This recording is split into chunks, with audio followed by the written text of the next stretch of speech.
Le cerveau dans le bocal. Première partie.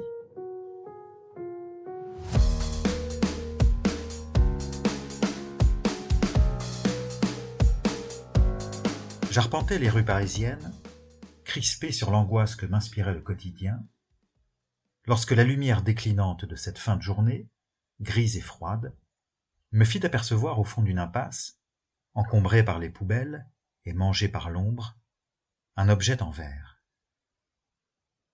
L'unique réverbère projetait sur l'objet une lueur qui le faisait scintiller, révélant à l'intérieur la présence d'une forme plus rayonnante encore, d'un rose léger, une forme qu'il m'a bien fallu reconnaître à mesure que je m'approchais.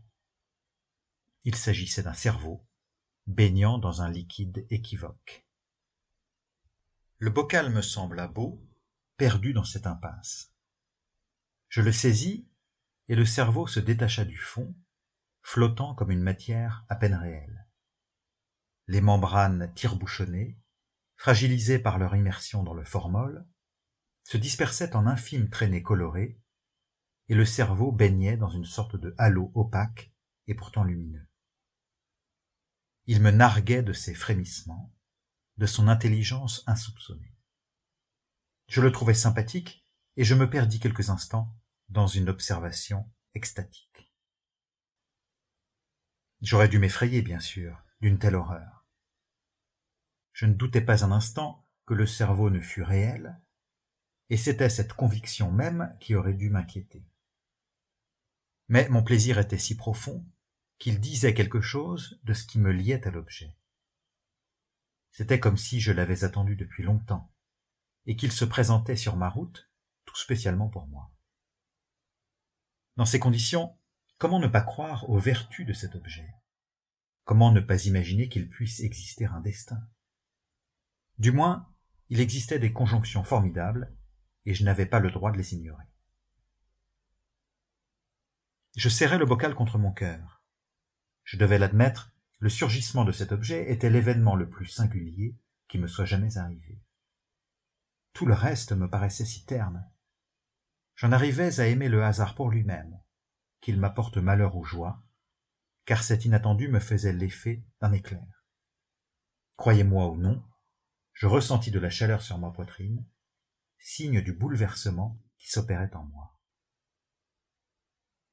Je rentrais chez moi comme un voleur, rasant les murs et craignant qu'on distingue, sous mon par-dessus, l'éclat du cerveau. Je n'avais pourtant rien volé. Le bocal abandonné n'appartenait-il pas à tous? Mais je n'étais pas à l'abri d'un nouveau hasard, d'un mauvais coup fomenté par le propriétaire du bocal, ou même d'une malédiction. Toute la misère de ma condition m'apparut lorsque je franchis la porte de ma chambre. Je n'étais qu'un modeste comptable, chargé de l'encaissement des factures. Mon salaire ne me permettait de vivre que dans cette chambre atterrante, mal chauffée, mal éclairée, et je m'éreintais chaque jour sur un travail que ma hiérarchie s'employait à dégrader chaque jour, puisqu'on me chargeait également de tâches sans intérêt, comme le ramassage du courrier et la distribution des colis. Par quelle maladresse m'étais-je retrouvé dans une telle situation? Quelles erreurs avais-je donc commises? Mon intelligence, mes humeurs y étaient-elles pour quelque chose? Je n'étais pas d'un tempérament facile, c'est vrai. Conscient de la médiocrité de mon quotidien, j'en rendais responsable tous ceux qui, m'approchant, ne se montraient pas amènes avec moi. J'interprétais comme de l'hostilité ce qui relevait de l'indifférence. Je me bardais de principes étroits, stricts et revendicatifs, pour marquer à la fois mon territoire et ce que j'estimais être mes droits. Par conséquent, je ne passais pas pour quelqu'un de sympathique. J'avais des goûts simples mais sans joie, des habitudes acceptables mais crispées, des opinions concevables mais 1000 fois rebattues, et je ne m'étonnais même plus que les gens cherchent à m'éviter désormais. Alors, je devais me rendre à l'évidence. Avoir trouvé ce cerveau dans un bocal illuminait ma vie, renvoyait tout ce qu'elle contenait dans une indescriptible grisaille. Mes amis, des relations fragiles, fondée sur des souvenirs lointains ou des malentendus. Mon travail, un affreux poste dans une administration qui me voyait vieillir chaque jour au-dessus d'un ordinateur blafard. Ma ville, mon quartier, des rues sans charme, dont je ne voyais que les laideurs, les saletés. Mes amours, inexistantes. Quant à mon amour-propre, il avait fondu comme neige au soleil, accablé par ces constats qui se précisaient en moi et qui éclataient à l'occasion de cette trouvaille. Je posais le bocal sur une étagère et, après l'avoir bien contemplé, je me couchais, tombant dans un sommeil si profond que je n'entendis pas le réveil du lendemain matin.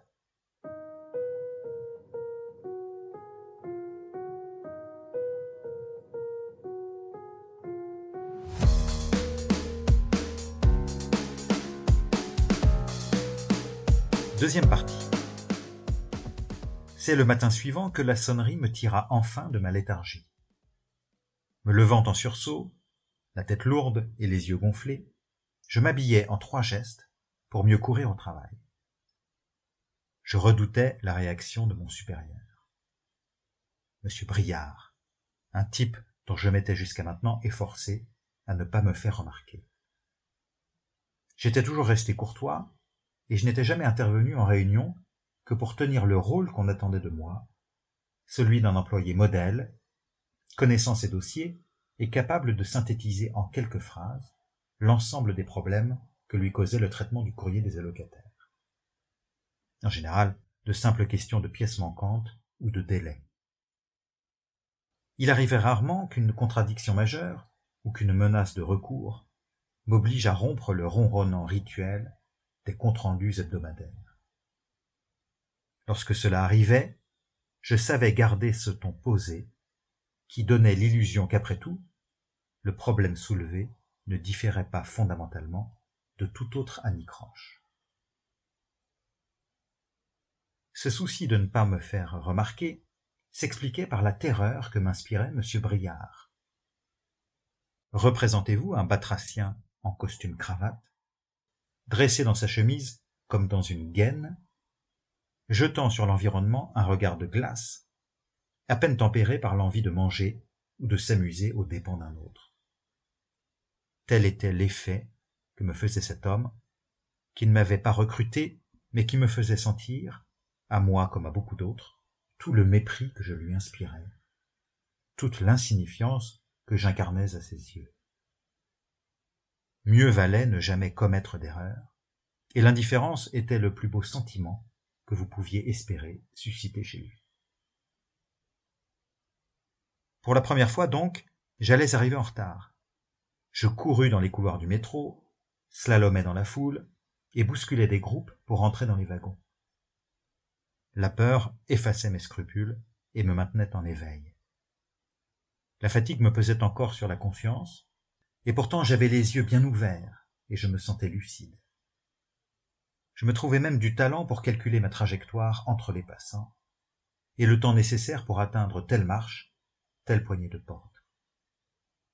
Si bien qu'en arrivant à l'accueil et en tombant sous l'œil sans aménité de Briard, plutôt que de me confondre en excuses, encore sous le coup de l'enthousiasme de ma course, je déclarai sur un ton plein d'assurance : « Veuillez m'excuser, monsieur, je viens de me faire voler mon portefeuille. » Surpris que je lui parle avec aplomb, Briard ne sut trouver quoi répondre au malheur qui venait de m'arriver, et il me laissa filer vers mon bureau. Quelques minutes plus tard, il ouvrait cependant ma porte et me chargeait, d'une façon qui ne pouvait tromper sur la déception que je venais de lui inspirer, de régler un contentieux vieux de plusieurs mois avec un client particulièrement retors, contentieux que les esprits les plus affûtés avaient renoncé à résoudre. Briard devait s'amuser à me soumettre le dossier, petit employé sans envergure que j'étais. En quelques instants, je retrouvai cette crainte que j'avais toujours éprouvée, seul dans un bureau dont je n'avais pas le talent pour m'extraire. Il s'agissait d'un locataire qui était également prestataire et qui payait ses échéances avec un retard grandissant depuis des années maintenant. Mais il avait le chic pour nous rappeler à nos propres manquements, arguant d'une erreur dans une facture pour justifier un refus de paiement, ou d'une maladresse de procédure pour menacer de porter plainte, ou encore d'un non-respect d'une norme pour chicaner sur une obligation. Nous n'arrivions plus à identifier les torts des uns et des autres, et sa dette nous faisait l'effet d'une boule d'aiguille, prête à nous exploser au visage. L'esprit affûté par la peur, je replongeai dans le dossier. Je parcourus froidement les données sans me contenter du litige. J'examinai la longue histoire des versements qu'il avait perçus depuis plus de 10 ans, le moindre document qu'il nous avait envoyé, la moindre facturette, le moindre post-it laissé sur une photocopie. Mon idée était de trouver un détail qui résoudrait par miracle l'agaçant écheveau de l'affaire. Bien sûr, il était peu probable que le passé résolve le présent, mais j'avais la sensation de parcourir ces documents avec une lucidité si redoutable que c'en devenait jouissif. Je ne trouvais pas ce détail tant espéré. En revanche, j'identifiais 3 erreurs dans les versements. Chaque fois, il s'agissait de prestations versées à 2 reprises. Ça n'était pas des sommes importantes, mais il était fort probable que ce client se soit abstenu de signaler ces erreurs et qu'elles aient faussé nos comptes de manière irrémédiable. Je comprenais cet homme, mais je rendis visite malgré tout à Briard pour le tenir au courant. Intéressé, mais déstabilisé par ma rapidité, il se reprit en me provoquant. « Et alors, que fait-on maintenant ? Nous n'allons tout de même pas faire chanter cet homme. » « Non, bien sûr, répondis-je. Nous ne pouvons pas lui demander d'arrêter ses poursuites en échange d'une remise de ses dettes, sachant que ces dettes dépassent la somme sur laquelle porte le litige. En revanche, nous pouvons le lui suggérer. » « C'est risqué, non ? Je peux vous proposer très vite un courrier que nous pourrions lui envoyer. » J'avais parlé avec une assurance stupéfiante, une froideur qui m'aurait moi-même rebuté si je n'avais été pris de l'ivresse d'affronter Briard. Je prenais un risque, et j'engageais tout le service, et même l'institution avec moi, car le client pourrait très mal réagir à ces menaces à mots couverts. Mais Briard me laissa comprendre qu'il était prêt à me suivre. Tout cela n'était pas correct de ma part, mais je considérais que cela découlait d'une analyse stricte de la situation. Toute chose égale par ailleurs, il était de notre intérêt à tous, clients compris, que le conflit s'éteigne sous l'effet de ce chantage. Galvanisé par le soutien de Briard, je rédigeai en quelques minutes un projet de courrier que ce même Briard accepta dans l'instant. Il s'agissait de 3 courtes phrases, dégoulinantes de précision administrative et de mauvaise foi, 3 phrases évoquant les sommes que nous nous devions réciproquement et qui, sous l'amabilité de façade, cachaient mal une hostilité de principe et même une inquiétante détermination. Briard savait tout ce que cette lettre avait de peu reluisant, et le risque qu'il courait de voir le client faire le pari d'un procès. Excité cependant par ce parfum de joute, il fit envoyer la lettre le jour même. Une semaine plus tard, le client faisait savoir, par une missive de son avocat, qu'il renonçait à porter plainte. Briard se contenta, pour me remercier, de citer mon nom, en réunion, dans une liste de ceux qui avaient permis la résolution de cette pénible affaire. Mais il trahissait de cette façon le respect craintif que je lui inspirais désormais. Malgré tout, l'homme n'ayant toujours pas payé, 8 jours plus tard, je pris l'initiative de lui rendre visite. Cette démarche outrepassait mes fonctions. Je suppose même qu'elle outrepassait mes droits, mais je m'y résolus avec une fermeté tout à fait nouvelle. Je percevais l'avantage que je pourrais tirer de cette singulière façon de forcer le destin.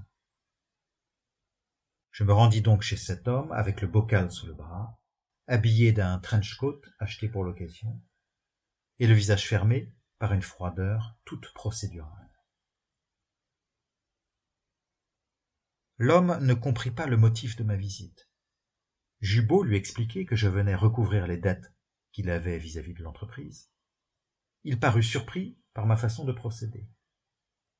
Il s'apprêtait à protester. Cependant, il aperçut le bocal, fronça les sourcils et parut attendre une explication. Je me contentais de m'inviter chez lui et de poser bien en évidence le bocal sur la table de sa cuisine. Fasciné, il me demanda de quoi il s'agissait. « Oh, rien, une expérience. »« Mais c'est dégoûtant. »« C'est que vous n'avez pas l'esprit scientifique. » Mon ton glacé suffit à lui faire prendre un stylo et à attendre mes instructions. J'étalai devant lui les éléments de notre dernier échange et la facture censée solder nos comptes. Je précisai qu'un chèque serait le bienvenu et que nous avions tous intérêt à ce que le contentieux s'arrête le jour même. Il fronça les sourcils, déstabilisé par le ton de menace, mais incapable de savoir en quoi cette menace consistait. Moi-même, je me délectais du parfum d'autorité malsaine qui se dégageait de mon comportement. J'en étais le premier spectateur et le premier réjoui. 2 heures plus tard, je présentai le chèque à Briard, à qui j'expliquai que j'avais fait le déplacement pour l'obtenir. Il n'osa pas me demander de quel droit je m'étais permis de prendre une telle initiative, et il se contenta de me remercier. Jamais je n'aurais imaginé 6 mois plus tôt qu'un tel butor puisse me témoigner du respect.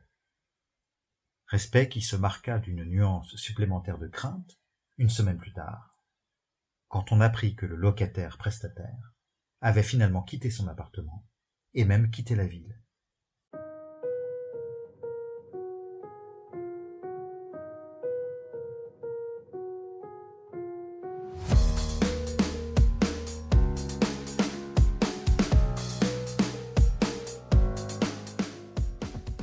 Troisième partie.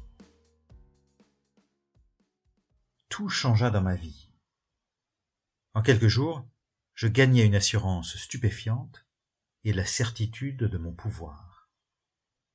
Je devins plus calme. J'arrivais à envisager les choses avec une intelligence méthodique qui me permettait de les disséquer et de me mettre en condition pour agir. Cela se traduisit par des progrès considérables dans mon rapport au monde. Au travail, Briard cessa d'ironiser à mon propos. On cessa de me demander de distribuer le courrier, et mon poste évolua rapidement.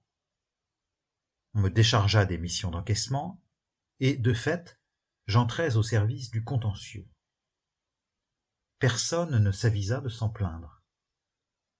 Mon efficacité éteignit toute velléité de protester. Puisque j'arborais un air de sang-froid et d'absence de scrupules, on me prêtait volontiers du pouvoir. Dans mon immeuble, je pris la parole au conseil syndical et je fis avancer plusieurs dossiers de manière décisive. J'allais jusqu'à menacer de faire voter un changement de syndic, car les propriétaires n'étaient pas satisfaits par l'augmentation des tarifs, alors que de singulières lenteurs avaient été remarquées dans l'accomplissement de travaux. Dans la foulée, je fus élu président du conseil, et certains me regardèrent comme s'ils me découvraient. Une vieille rombière, Madame Piédalu, qui m'avait toujours ignoré, sinon pour se plaindre de ce que j'avais oublié de fermer la cave, ou déposer des bouteilles dans la mauvaise poubelle, engagea le dialogue avec moi pour une raison futile, guettant mes réponses comme des indices sur la personnalité redoutable qui paraissait soudain la mienne. Par ailleurs, je tirais un trait définitif sur les quelques amitiés larvées qui me tenaient lieu de vie sociale, bien décidé à nouer des rapports plus significatifs, et à couper les ponts avec quelques femmes dont j'avais espéré les faveurs. Je voulais là aussi progresser sur le chemin d'une vie plus lumineuse. J'avais par exemple repéré dans l'immeuble une jeune femme charmante, que je croisais rarement, mais qui me faisait forte impression par sa douceur, sa peau diaphane et son air d'artiste inquiète à l'idée du succès. Je n'avais jamais encore osé lui parler, mais je ne doutais pas que l'occasion s'en présenterait bientôt et que cela se passerait sous des conditions que je ne pouvais pas imaginer encore. Chaque soir, je rendais maintenant hommage à mon cerveau. Je veux parler de celui du bocal. Je l'avais placé sur l'étagère de ma cuisine. Il dominait ainsi cette pièce étroite donnant sur la cour. J'aimais éteindre les lumières de l'appartement, sauf la maigre ampoule de la hotte dont la lueur atteignait le bocal. Celui-ci se couvrait alors de reflets. Le cerveau lui-même paraissait luire. Je scrutais sa flottaison mystérieuse. Il restait suspendu dans le formol et marquait parfois d'infimes inflexions. J'avais l'impression qu'il respirait, mais j'en revenais toujours à des considérations raisonnables. S'il bougeait ainsi, c'est que la ville imprimait au bocal ses vibrations intimes. Toutes les énergies que nous ne percevions pas, toutes ces énergies traversant la capitale, nos organismes et nos imaginaires, ces énergies trouvaient dans le cerveau un réceptacle privilégié. Plaçant mes mains sur le bocal, je recevais moi-même une part de cette énergie concentrée, puis recrachée par cet organe formidable. À son contact, je me sentais dépositaire d'une chose qui me dépassait, mais que je me refusais de percer un jour. Si je l'avais profanée, j'aurais épuisé la manne.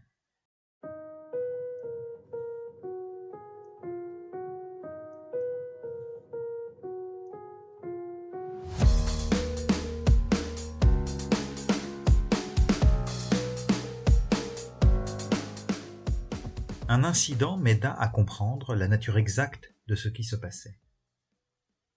J'avais déjà perçu l'intelligence qui naissait en moi, ou plutôt la sorte de clarification. Dans le brouillard des perceptions, j'entrevoyais mieux ce qui pouvait m'intéresser, ou ce qui revêtait de l'importance.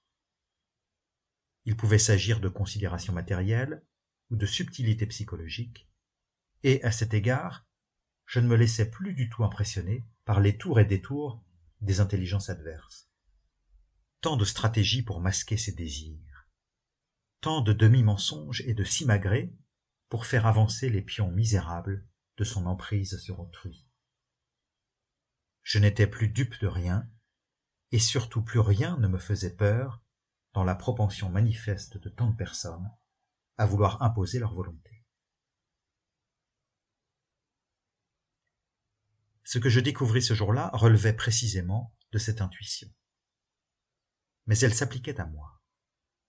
Si ma lucidité m'aidait à discerner la méchanceté d'autrui, elle révélait aussi la mienne, et force était de constater que je n'étais pas bien intentionné.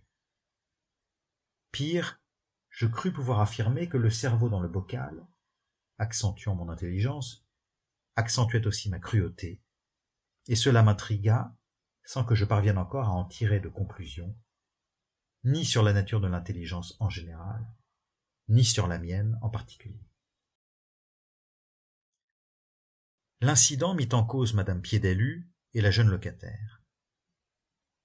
Piqué au vif par la méfiance de la vieille dame, qui m'avait scruté alors que j'avais déjà repéré son esprit mesquin, je m'étais invité chez elle. Soi-disant mandaté par le conseil syndical, j'avais pris prétexte d'une mise au point sur les compteurs d'eau, et elle m'avait ouvert la porte de chez elle, avec cet air de surprise que je connaissais bien désormais. Cet air de surprise qu'arborent les gens quand ils n'osent encore penser que je me livre à un abus d'autorité. Sourire aux lèvres, je lui demandai de me communiquer le relevé de son compteur d'eau, puis de son compteur d'électricité, avec mon expression favorite de sévérité un peu lasse. Je portais le même trench coat que lors de mon intrusion précédente. Puis, profitant du moment que nous passions ensemble, j'engageai la conversation, posant des questions très précises à la vieille femme sur son appartement, son rapport à la copropriété, son ressenti sur certains locataires. Flattée que je l'écoute, Madame Piédalu n'en gardait pas moins sa réserve, et elle avait raison. Car je sentais vivre en moi 2 créatures aux griffes acérées, 2 monstres aiguisant leur intelligence et dissipant leurs scrupules. Le démon de l'intérêt et le démon de la curiosité. Je fixais Madame Piédalu, acquiesçais à la moindre de ses remarques, et, de fil en aiguille, j'obtins ce que je désirais, à savoir la fin de ses préventions et quelques confidences qui lui seraient fatales. En effet, après divers recoupements, et parce que j'avais en tête les chiffres exacts de la consommation d'eau de l'immeuble, j'en arrivais à la conclusion que Madame Piédalu ne s'était pas acquittée d'une partie de la facture de l'année passée, profitant de la confusion qu'avaient entraîné d'importants travaux d'aménagement de la cage d'escalier. Par ailleurs, elle avait indûment fait changer sa colonne d'évacuation d'eau par les mêmes ouvriers, ce qui lui avait permis le rôle qu'elle s'était attribué au sein du conseil syndical pour l'organisation de ces travaux. Au moment de le lui faire remarquer, je m'abstins d'ironiser sur les reproches qu'elle m'avait adressés à propos de la gestion de mes déchets. Mon plaisir à la mettre mal à l'aise aurait été trop évident. Au lieu de quoi, je misais sur un certain détachement, plus à même d'étreindre son petit cœur sec de vieille femme. Et je lui déclarai que ces 2 retards de paiement, dont l'un pouvait être considéré comme une fraude, lui seraient simplement imputés sur ses prochaines factures. Livide, elle me remercia et ferma doucement la porte derrière moi. Décidément, j'arrivais en quelques phrases à soumettre des gens qui m'avaient auparavant intimidé. Et, fort de cette assurance, je sonnai chez la voisine de palier, la jeune femme au doux visage. J'improvisais ma démarche. Ma timidité s'était évaporée, mais je souhaitais contenir cet instinct de méchanceté qui naissait en moi, car mon but était tout autre. Aussi, quand la dénommée Nathalie m'ouvrit, j'arborais tout spécialement pour elle un sourire de facture nouvelle, agréable et mielleux. Il faut croire que je ne le maîtrisais pas encore, car la jeune femme marqua un recul. « Vous me reconnaissez ?»« Pas vraiment. »« Vous allez bientôt vous souvenir de moi, car nous nous sommes croisés à la réunion du syndic, et j'aimerais m'entretenir avec vous d'un détail concernant votre voisine. Puis-je entrer ?» De mauvaise grâce, elle m'ouvrit la porte, et je ne perdis pas un instant. Sur le ton de la confidence, je lui expliquai que Madame Piédalu s'était livrée à une escroquerie d'importance, imputant sur les travaux communs certains travaux concernant son appartement. Un rapide calcul permettait d'en conclure que Nathalie avait été personnellement lésée à hauteur de plusieurs milliers d'euros. Je ne veux pas créer de conflit au sein de la copropriété, mais sachez que le dossier existe et que je me charge personnellement de le résoudre. Je vous en tiendrai informé. Vous pouvez en parler aux voisins, mais tâchez de ne pas envenimer les choses. Je la laissai estomaquer, certain qu'elle ne m'oublierait cette fois plus jamais. Puis je retournai dans mon appartement, sourire aux lèvres, un sourire non maîtrisé, le sourire d'un homme qui avait davantage vécu d'accomplissements en quelques heures qu'en 30 ans de sa vie, et surtout qui s'était découvert des potentialités nouvelles, absolument insoupçonnées. Je rendis hommage ce soir-là au cerveau de façon particulière, choisissant une musique d'ambiance, déposant le bocal au centre du salon, dégageant la pièce autour de lui, plongeant l'appartement dans le noir et murmurant toute la soirée des paroles si graves et si mêlées que je n'arrivais plus à les comprendre. Un moment, je me mis à nu, m'allongeai sur le parquet et déposai sur mon torse le bocal froid. Je crus sentir les pulsations de la chose, et retins un tremblement de rire qui disait enfin la surprise et la joie de me découvrir aussi nouveau. J'étais également stupéfait par une révélation qui m'apparaissait dans la lumière de sa cruelle évidence. Le bocal ne me transmettait pas seulement son intelligence, il me transmettait bel et bien sa méchanceté, et celle-ci ne me gênait plus. Pire, je l'assumais, et je me promettais désormais d'en tirer tout le suc.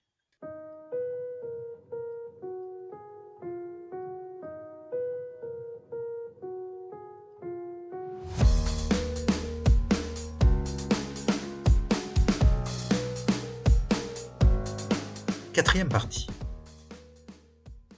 La grande bascule survint les jours suivants. Je ne sais pas dans quelle mesure je subis le phénomène, ou je l'acceptais, mais une chose est sûre, il me faisait plaisir, et en dépit du chemin de cauchemar sur lequel il me lança, je crois pouvoir assurer que je ne regrette rien. Mon intelligence et ma méchanceté, redoublées par cette alliance si naturelle, s'en donnèrent à cœur joie, et de jour en jour je devins plus précis dans mes menées, plus certain de mon bon droit, plus jouisseur dans le résultat de mes manipulations. Je n'arrivais plus à perdre de temps dans la réalisation de mes coups bas. En quelques jours, le compte de la pauvre madame Piédalu fut réglé. Accablée par le scandale que représenta son escroquerie, auquel je donnais la publicité qu'il fallait, non seulement elle régla ses factures, mais elle démissionna du conseil syndical et tomba dans la prostration. Elle ne me croisait plus qu'en accélérant le pas, m'ayant identifié comme l'auteur de son malheur, mais incapable de trouver une parade. Au travail, 2 ou 3 remarques assassines contre des collègues assirent définitivement ma réputation et me firent encore monter en grade. Monsieur Briard lui-même, à côté duquel je siégeais maintenant au conseil d'administration, ne me parlait plus qu'avec une extrême prudence. Il me savait inattaquable. Ma probité ne faisait aucun doute, et il flairait chez moi des motivations qui ne laissaient pas de l'inquiéter. Ce en quoi je ne lui donnais pas tort, car je me préparais à commettre des choses plus graves. Mon intelligence se lassait effectivement des analyses de comptes et des manipulations. Elle aspirait à des coups d'éclat plus physiques. Aussi commençai-je à étudier des aspects nouveaux de la réalité. Des aspects que j'aurais jugés triviaux, mais qui me fascinaient désormais pour l'ampleur des dégâts qu'ils pouvaient précipiter. Canalisation, réseaux électriques, machineries diverses, je découvrais effaré l'ampleur de ce monde matériel déployé parmi nous et les blessures dont il pouvait se rendre responsable. Observant le jour, étudiant la nuit des manuels sur les matériaux et les composants, je développais sagement, mais sûrement, des compétences nouvelles. Un soir, ricanant sous l'effet du sentiment de facilité, je sabotais plusieurs compteurs électriques de l'entreprise, après avoir semé le long des couloirs des éléments pouvant répandre un incendie. J'avais identifié les angles morts des caméras, repéré les horaires de présence des salariés, calculé l'heure de surgissement des étincelles. J'étais retourné chez moi pour aller chercher le bocal, et, revenu sur les lieux du forfait, j'avais attendu dans l'angle de la rue le début du spectacle. Avec une précision diabolique, les premiers signaux de l'incendie se déclarèrent à la tombée de la nuit. Serrant le bocal contre mon cœur, que je parvenais à maintenir caché sous mon trench-coat, j'observais les premières flammes surgir des fenêtres et lécher la façade.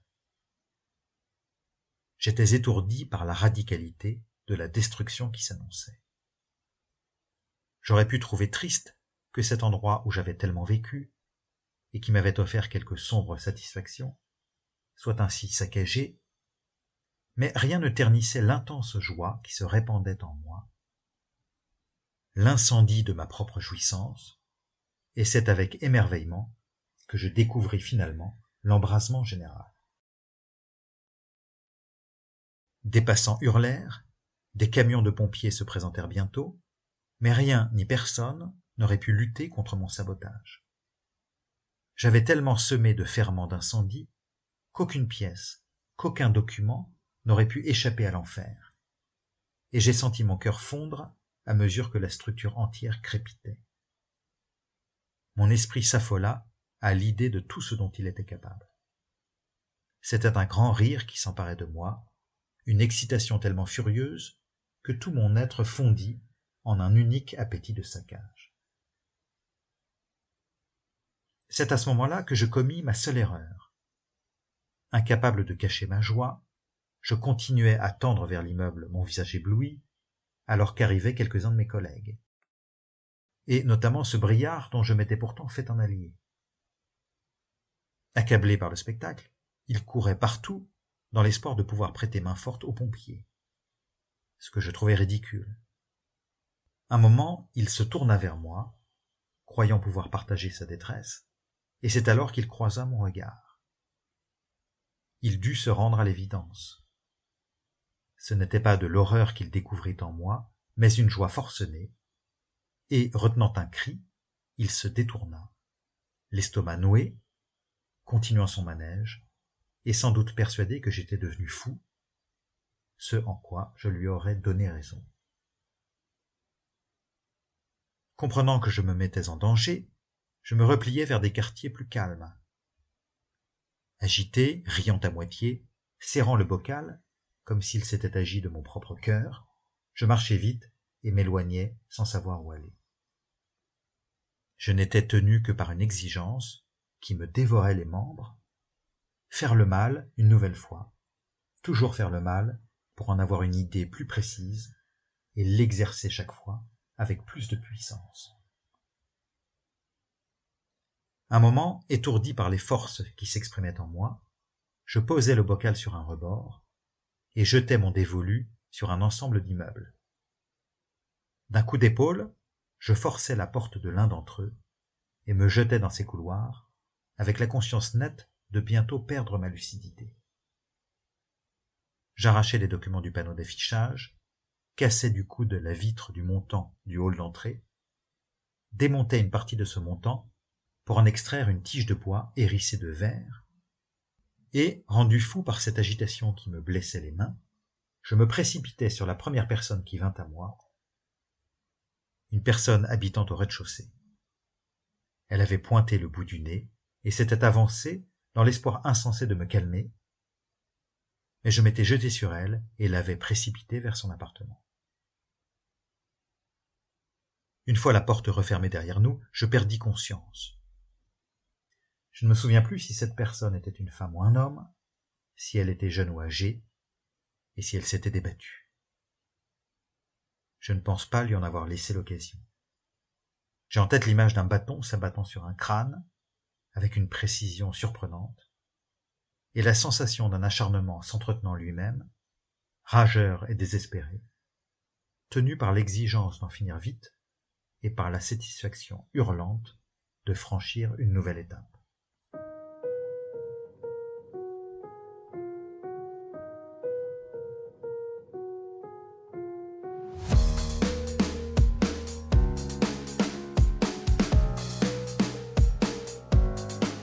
Cinquième partie. Je me réveillai chez moi le lendemain, hirsute. J'eus du mal à reprendre mes esprits. Je n'arrivais pas à comprendre quelle heure il était, ni quelles étaient mes obligations. Le souvenir de l'incendie me revint, et je compris qu'il était inutile que je me rende au travail. Ironie macabre. J'avais les mains qui tremblaient, le trench-coat maculé de sang. J'avais dormi à même le plancher, mais la pièce était vide et le cerveau brillait par son absence. Je me souvins alors l'avoir déposé sur un rebord, et, paniqué, je me jetai dans la rue, dans l'espoir de retrouver mon parcours. Quelle force noire me communiqua-t-elle ses pouvoirs? Contre toute attente, je parvins, sans prendre le métro, et au terme d'une course folle, à me retrouver devant l'immeuble de mon entreprise. Un important périmètre de sécurité avait été délimité. Rien ne restait de l'immeuble, sinon sa structure fumante et un invraisemblable amas dégoulinant de suie. Inquiet à l'idée d'être une nouvelle fois repéré, je m'éloignais, bien incapable de me faire une idée de mon apparence, même en me regardant dans des reflets. Reprenant ma course, je parvins à refaire le trajet de la veille et retrouvai le lieu de mon second forfait. Là encore, un périmètre de sécurité avait été tracé, plus modeste cependant. Il interdisait l'accès dans le hall d'entrée et la police s'entretenait avec quelques personnes. J'eus le plus grand mal à faire la part des choses. Je me savais responsable, mais je ne ressentais rien. La chronologie des événements m'échappait. Seul resplendissait en moi l'impératif qui m'avait porté là, celui de retrouver le bocal. Chose inouïe, celui-ci se trouvait encore à l'endroit exact où je l'avais posé. Par quel miracle personne n'avait-il remarqué la substance merveilleuse? Son éclat n'avait-il pas attiré les regards? Sa présence n'avait-elle aimanté aucun esprit? Ou bien sa force rebutait-elle les personnalités si médiocres de l'époque, tous ces êtres reculant devant les plaisirs épicés, les satisfactions profondes de la malveillance? Sans demander mon reste, je m'emparai du bocal et, ricanant, je rebroussai chemin. Je me doutais que mon apparence m'échappait et me désignait comme coupable. Je savais que j'avais quitté les rivages de la vie tels que l'entendent les foules. Je devais me replier vers mon antre, seul avec mon cerveau, seul avec mon cœur, et retrouver la force de je ne sais quoi, mais cette force qui m'avait dévoré le ventre et dont j'attendais encore beaucoup. De retour chez moi, je m'effondrai sur le plancher, sans même me déshabiller, incapable de me souvenir qui j'avais croisé sur mon chemin. J'ouvris le bocal, déversai le contenu sur mon torse, et, passé le sursaut de froid, je sentis avec délice la substance molle se déposer sur ma chemise, imprégner le tissu, marquer sa présence contre ma peau. La cervelle était une amie qui m'accompagnait et m'aiderait à traverser les épreuves qui s'annonçaient.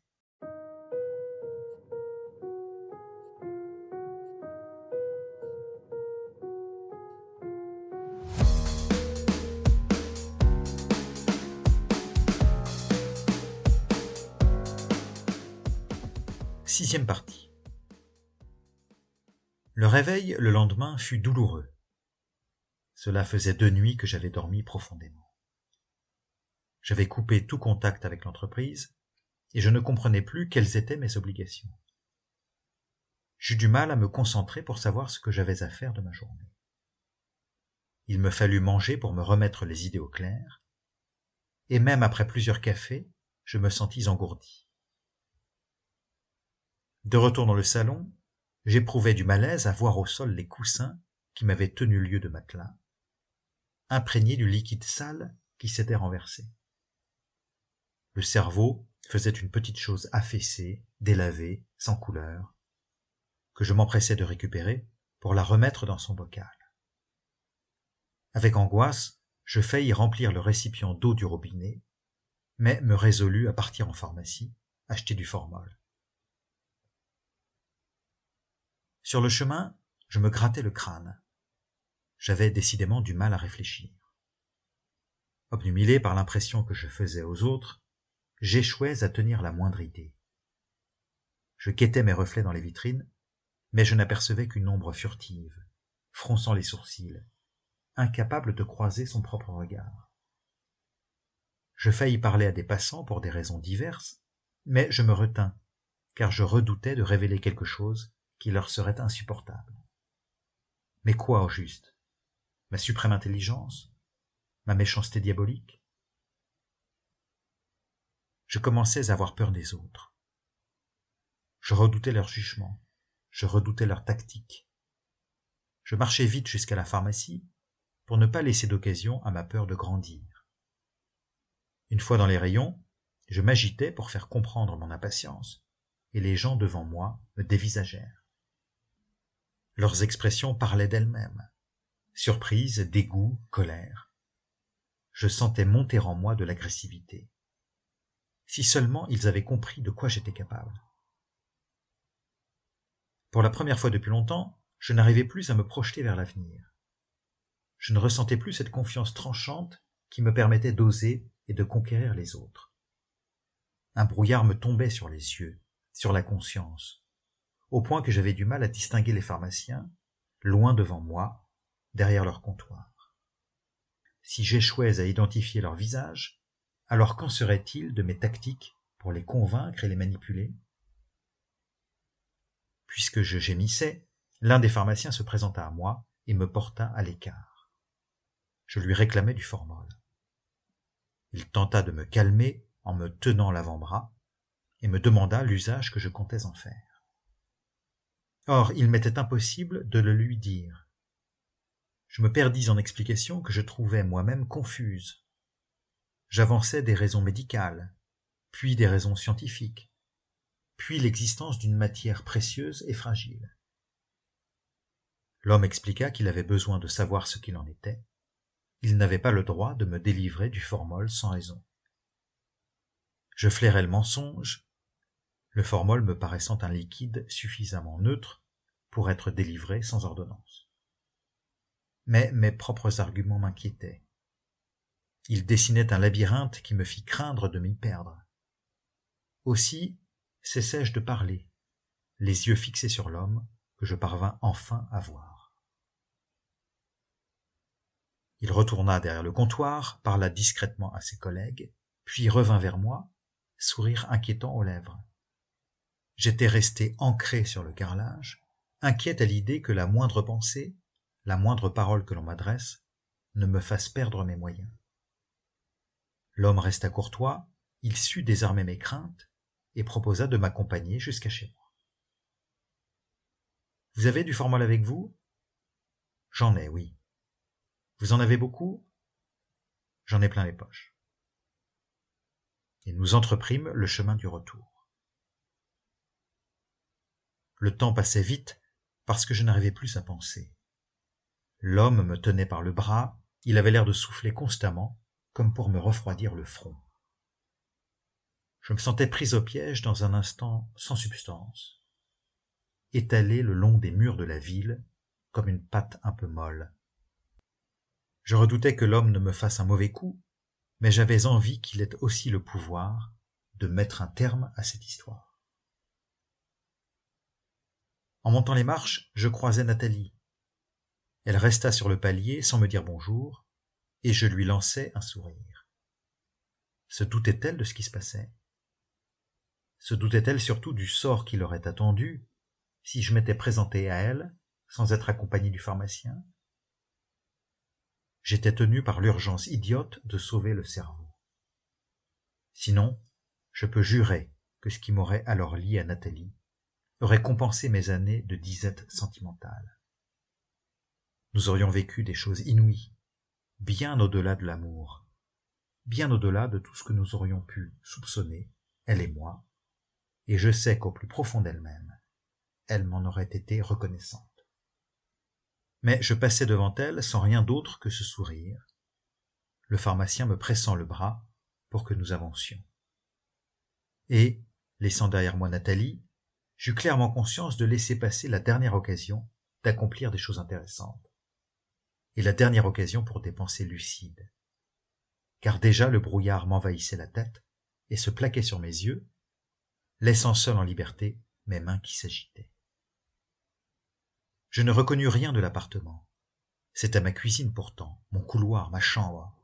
Mais il y avait des lueurs inhabituelles, des volumes inattendus.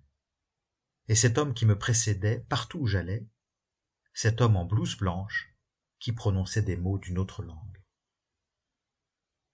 Dans le salon, le pharmacien se mit à pousser des cris. Il paraissait ne plus me voir, paniquait en soulevant des objets, dressait devant lui ce cerveau qui m'inquiétait parce que je croyais le voir mourir. « Vous voyez, lui dis-je, j'avais raison de demander du formol. » Il me répondit dans un langage qui me parut inadapté et avec des gestes insupportables.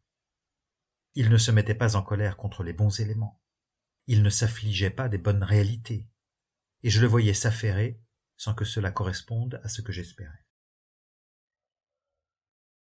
En attendant, le cerveau dépérissait dans son eau, et moi je n'arrivais plus à réfléchir.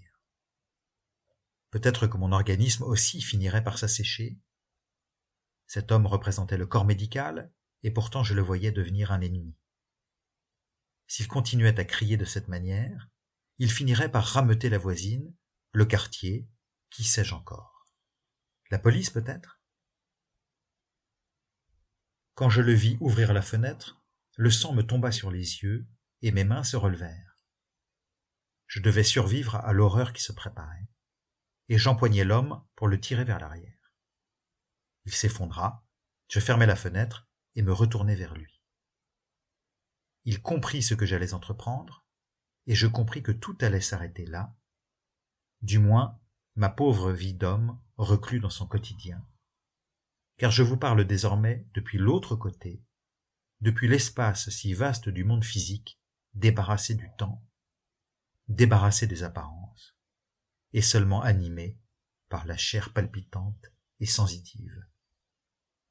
La seule chose que je peux vous dire, c'est que je m'abattis sur l'homme d'une façon telle qu'il ne put y répliquer, mettant dans cette chute toute la force dont j'étais capable, et que mes doigts se transformèrent en griffes, mes poings en marteaux, mes bras en mécanique. J'avais quelque chose à trouver en cet homme. Je savais où cela se situait, et je n'ai pas lésiné sur les efforts pour déchirer ce qu'il fallait déchirer, ouvrir ce qu'il fallait ouvrir, extraire ce qu'il fallait extraire, ignorant des cris qui ne résonnaient pas beaucoup et qui, de toute façon, cessèrent assez vite. Ce fut mon dernier acte et le premier de ma seconde vie. Je vous annonce maintenant ce que je lis dans les articles qu'on me mit sous les yeux par la suite et dont je ne comprends pas le sens. La police arriva sur les lieux, découvrant dans mes mains le cerveau de ma victime, ainsi qu'un second cerveau sur le sol. Elle en arriva à la conclusion que j'étais un tueur en série, mais on ne retrouva jamais l'identité de la première victime. On ne crut jamais à mon histoire de bocal, et je fus déclaré irresponsable. La dernière phrase que je prononçai, avant de tomber dans un mutisme définitif, marqua les esprits, parce qu'elle sembla prouver que j'étais fou, alors que c'est la phrase la plus sensée que j'ai jamais prononcée. Gardez-le bien dans le formol, il doit trouver son prochain propriétaire.